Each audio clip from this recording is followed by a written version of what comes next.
An expected tariff hike on certain furniture products imported into the United States, set to take effect this past January 1st, has been pushed back by a year. The Trump administration citing ongoing trade negotiations for the delay.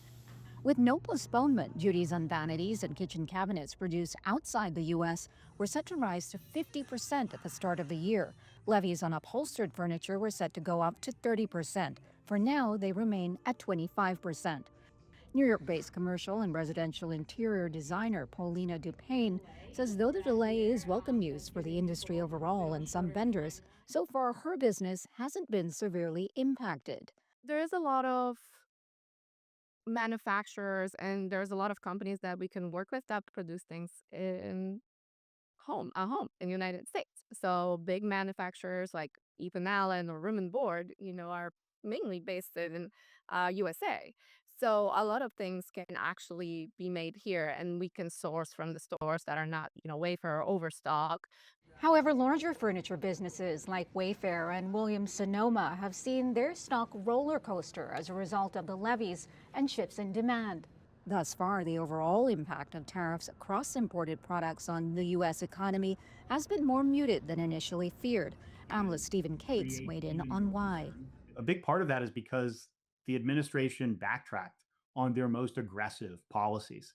What was announced in Liberation Day of April of last year was not what took effect. Because a lot of that was negotiated away, backtracked, changed, or adjusted. One academic warns tariffs seldom work as intended, rarely significantly reducing trade deficits, and instead substantially raising costs for businesses and consumers. Impediments to trade are not a good thing. We ought to be trying to find ways to accommodate the changes that bring about um, international trade flows and make the best of them rather than trying to prevent them. Were the tariffs worthwhile in the first place? Oh, that you have 98% of economists, I am among them, saying no, no, no. The Supreme Court is currently considering the legality of Trump's sweeping global tariffs and could ultimately strike them down altogether. If that happens, Professor White believes the consequences would be dire.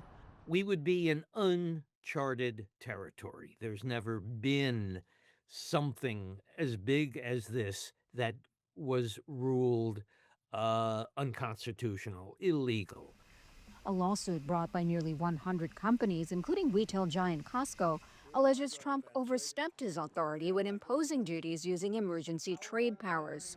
If America's top court rules against the Trump tariffs, importers are preparing for the possibility of obtaining as much as $150 billion in levy refunds from the U.S. government for duties already paid. President Trump has said such a move would constitute a, quote, economic disaster for the country. For Dupain, she's simply hoping things can go back to being business as usual for the furniture and interior design sector. Karina Mitchell, CGTN, New York.